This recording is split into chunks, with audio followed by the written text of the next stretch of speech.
তাহলে আমি ওখানে দেখবো সে মানে গোটা মাথা ব্যথা না মাথার এক পাশে ব্যথা, আবার মাথা ব্যথাটা কি তার চরিত্র কি কেমন, টানি ধরে ছিঁড়ে ফেলা না হতে পারে। তাহলে আমরা প্রথমত এই ব্যথাটা নিয়ে দেখলাম কী হলো, উনি ব্যথা নিয়ে এসছে।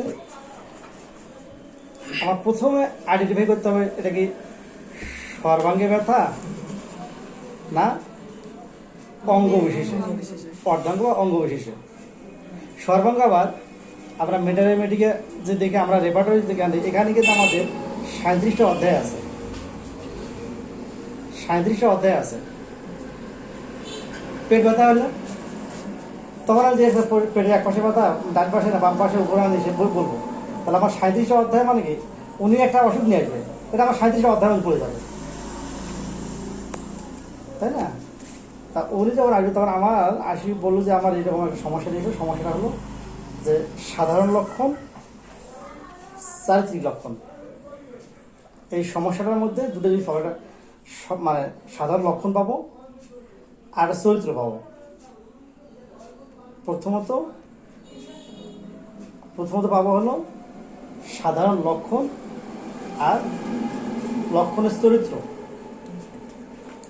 আর সাধারণ লক্ষণটাকে আবার আমরা দুই ভাগে ভাগ করব। গোটা অঙ্গ জুড়েই কি এই সমস্যাটা, মানে সমগ্র অঙ্গ মানে গোটা অঙ্গ, সমগ্র অঙ্গে কি সমস্যা না অঙ্গের অংশ বিশেষ। যদি আবার হাতে ব্যথা হয়, হাত পায়ে ব্যথা হয়, তাদেরকে মানে হাত পা বলতে তখন এক্সট্রিমিটি বলতে হবে পুরোটাই, কিন্তু দুটো হাত দুটো পা হস্ত পদ্ধতি বল না, তাহলে আমাকে দুই হাত দুই পা একসাথে ব্যথা করে না একটা হাত একটা পা বা একটা হাত অথবা একটা পা ব্যথা করে। তাহলে সাধারণ লক্ষণটাকে আমরা দুই ভাগে ভাগ করবো, একটা হলো পুরো অঙ্গ আর হলো অঙ্গের অংশ বিশেষ। আবার চরিত্রটাকেও আমরা লক্ষণটাকে আমরা দুই ভাগে ভাগ করবো, যে ব্যথাটা কি পুরো অঙ্গ জুড়ে না অঙ্গের অংশ বিশেষ জুড়ে। যদি বলে পুরো অঙ্গ তাহলে এক কথা, আজ বল না আমার অঙ্গের অংশ বিশেষ তাহলে আরেক কথা। তাহলে ওই রুব্রিকের মধ্যে আমি চরিত্র পাবো, একটা হলো যে সাধারণ লক্ষণ আর হলো চরিত্রগত লক্ষণ।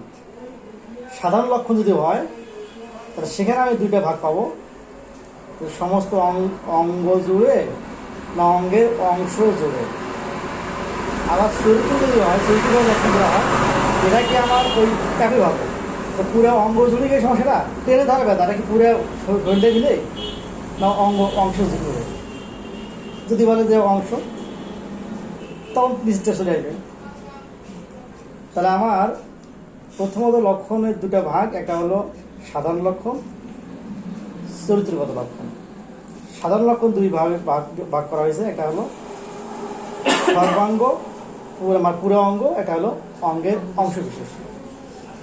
চরিত্রগত লক্ষণটা আবার দুই ভাগে ভাগ করা হয়েছে, একটা হলো ওটা পুরো অঙ্গ জুড়ে না অংশ বিশেষ। তার চার ভাগ পালে আমরা একটা রুব্রিককে প্রথম দুই ভাগ করলাম, একটা হলো কি বলে সাধারণ লক্ষণ, একটা হলো চরিত্রগত লক্ষণ। আর সাধারণ লক্ষণটাকে আমরা দুই ভাগ করলাম, একটা হলো সর্বাঙ্গ, একটা হলো অংশ বিশেষ। চরিত্রগত লক্ষণটাকে আমরা দুই ভাগ করলাম, সর্বাঙ্গ অংশ বিশেষ। এই চারটা ভাগকে আমরা প্রত্যেকটি আবার চার ভাগ করে করছি। একটা ভাগ পারলে আমরা বাকি চারটা পাবো। তাহলে প্রথমে হলো এই চারটা ভাগে যে আমরা প্রত্যেকটাকে চার ভাগ করে গেলাম, তার 4 16 ভাগ হয়ে গেল। তার প্রথম ভাগ হলো এক নম্বরে এক ভাগ হলো একের এক সাইড। মাথা ব্যথা নিয়ে আসছে, মাথা ব্যথা কোন জায়গায়, কোন সাইডে, ডান বাম সামন পিছন। এটা জানতে গেলে আবার রেপার্টরির ভাষা আছে, অ্যানাটমির ভাষা আছে। উনি তো রুগী বলবো আমার ডাইনে বা বামে বা মানে মাথায় ব্যথা। ডাক্তার হিসেবে আমার দায়িত্ব হলো এই অঙ্গগুলোর নাম এখন জানা, মানে ওই অঙ্গের নাম দিয়ে কিন্তু আবার রেপার্টরি ওষুধ দেওয়া যায়। অঙ্গের দেওয়া নেই কিন্তু ডান পাশের ব্যথা, এটা ওষুধ নেই। তাহলে যদি আমার হয় মাথার সামনটা, তাহলে আমার ফ্রন্টাল, এই সামনটাকে আমার ফ্রন্টাল বলি। মানে স্কাল আছে না, স্কাল 8টা ভাগ, তারপর সামনেটাকে আমরা ফ্রন্টাল বলি, ফ্রন্টাল। তারপরে দুটাকে বলি হলো কি, এই কানের উপরে টেম্পাল। তার একটু উপরে হলো প্যারাইটাল, প্যারাইটাল হ্যাঁ।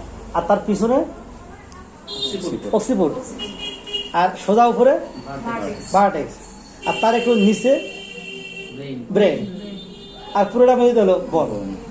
হ্যাঁ, তাহলে আমার রুগী যখন বলবে যে আমার ডাইনে ব্যথা, দেখাইতে হবে কোন জায়গায় ব্যথা, উনি তো মানে ওই জায়গাটা দেখাবে, তখন আবার ধরে নিতে হবে এটা কি প্যারাইটাল না টেম্পাল। তার একটু উপরে হলো প্যারাইটাল, আর কার নিচে হলো টেম্পাল। যদি পিছনে বল তাহলে অক্সিফোর্ড, আবার নিচে যাওয়া যাবে না, নিচে কিন্তু সার্ভাইকেল আবার চলে যাবে, অক্সিফোর্ড আসবে। আর যদি বলে এখানে তাহলে ভার্টেক্স, ওটা কি ভেতরে ব্যথা, তাহলে আমার ব্রেনে ব্যথা, তা আমার টিউমার হয়েছে হয়তো বা ব্রেন টিউমার হয় না এটা। তাহলে প্রথম হবে হলো সাইড বলতে হবে, মানে কোন সাইডে ব্যথা। এখন তারপরে সাইড গেল, সাইড পাইছেন আপনি, সাইড পাবেনই তো, মানে কোনো কোন জায়গায় ব্যথা, ব্যথা কোন জায়গায় দেখাবে কিন্তু। এবার টাইম কোন সময় ব্যথা,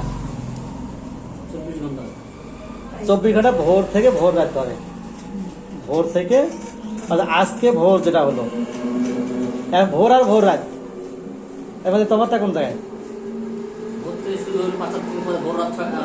সকাল থেকে শুরু হলো, ঘুরে আবার সকালের পিছনে, সকালের পিছনে মানে কি ভোর রাত, তখন ভোর, এখন ভোর হয়নি রাত। তাহলে এই ভোর থেকে ভোর রাতের কোন সময় ব্যথা, টাইম সকালে বিকেলে দুপুরে রাত্রে যে কোনো সময় ব্যথা। তাহলে সাইড টাইম, এরপর একটা কন্ডিশন, যে ব্যথা হলে তোমার শর্ত কী দেয়, খালি পেটে ব্যথা হয় না বেশি পড়াশোনা করে, এই শর্ত কিন্তু তুমি আসলে আমি যাব, শর্ত লাগাইছে না, বাবা তুমি ঈদে জামা দিলে আমি এই কাজটা করবো, শর্ত না, এটা কন্ডিশন। তাহলে তোমার যে ব্যথাটা হয় এটা কি কন্ডিশনে, কি শর্ত নিয়ে এসে, এটা কি খালি পেটে থাকলে ব্যথা হয়, বেশি পড়াশোনা করলে ব্যথা হয়, কন্ডিশন চলে এসেছে, না না খেয়ে থাকলে ব্যথা হয়, যদি হ্যাঁ এই কন্ডিশন থাকলো, হ্যাঁ আঘাত পেয়ে হয়, অনেক সময় না আঘাত পেয়ে হয়, তারপর কান্নাকাটি করলে উচ্চস্বরে কাঁদছে, তারপর পরীক্ষার রেজাল্ট খারাপ হয়েছে, অথবা বড় ভাই কী বলে বিশেষ ক্যাটার হয়েছে, তারপর মানে আনন্দে কান্নাকাটি হয়েছে, তারপর কী হয়েছে দেখা যাচ্ছে বিয়ে হয়ে বিদায় হয়ে যাচ্ছে, কান্নাকাটি বেশি করছেন, হতে পারে। তো সাইড টাইম কন্ডিশন গেল শর্ত, দেখ না অসুবিধা নেই দিয়ে দেবে, এটা তো খোলা যায় মেয়ে মাসে, হ্যাঁ ওটা খোলা যায়। সাইড টাইম কন্ডিশন, আর একটা থাকলো সেটা কোনটা, স্ট্যান্ডিং। এটা বিস্তৃত হয় কোন জায়গায়, মানে এটা হলো ছড়ায় কিনা, যে আমার মাথাটা ধরে নিছে, আমি আমার মাথা ব্যথা টেম্পালে, টেম্পালে মাথা ব্যথা, অথবা অক্সিবোর্ডে মাথা ব্যথা, অথবা ভার্টেক্সে মাথা ব্যথা, অথবা ফ্রন্টালে মাথা ব্যথা। তো যদি আমার ফ্রন্টালে মাথা ব্যথা হয়, এটা কি বিস্তৃতি লাভ করে না ওখানে থাকে, তার মানে ওটা কি আমার টেম্পালে আসে, অক্সিবোর্ডে আসে না প্যারাইটাল আসে, কোন জায়গায় যায়, এ ছড়ায় কিনা। যদি ছড়ায় তাহলে আমি কি ওই রুগীকে সেই দিক খুঁজবো, যদি ছড়ায় তাহলে আমি মানে যেহেতু সাইড টাইম কন্ডিশন স্ট্যান্ডিং আছে না, সাইড টাইম কন্ডিশন স্ট্যান্ডিং আছে, আমার 4টা ভাগ আছে, তার মানে আমার এইভাবে সাজানো আছে। এই যে স্যারের এতে টাকা আছে, কোথায় কোনো তাকে তাকে রাখছে, কিন্তু মানে তাক তাক তাক করে রাখছে। আপনার বাসায় শোকেজ আছে, শোকেজ আছে, ওখানেও তাকা মানে সুন্দর করে তাক তাক তাক করে রাখা আছে। আপনার পড়ার টেবিলে যদি সেলফ থাকে, তাহলে আপনার দরকারি বই দিলে কোথায় রাখবেন, তাক তাক করে রাখবেন। তার মানে আপনি জানেন যে কোন জায়গায় কি যে টাকা আছে। রেপার্টরি আবার আমাদের বলে দিয়েছে যে আমি সব এলোমেলো করে রাখি নাই, আমার সাজানো আছে, আমি একটা রুবিক ধরে সাজাইছি, আপনি খুঁজে পাবেন। তাহলে যদি সাইড হয় তাহলে আমি প্রথমে তাকাবো, টাইম হলে পরে আসি তাকাবো, তারপরে সাইডে কী বলে কন্ডিশন যদি হয় তারপরে এসে তাকাবো, আর স্টার্টিং হলে তারপরে সরাসরি তাকাবো। তাহলে এই জন্য 3 সেকেন্ডে বের করা সম্ভব।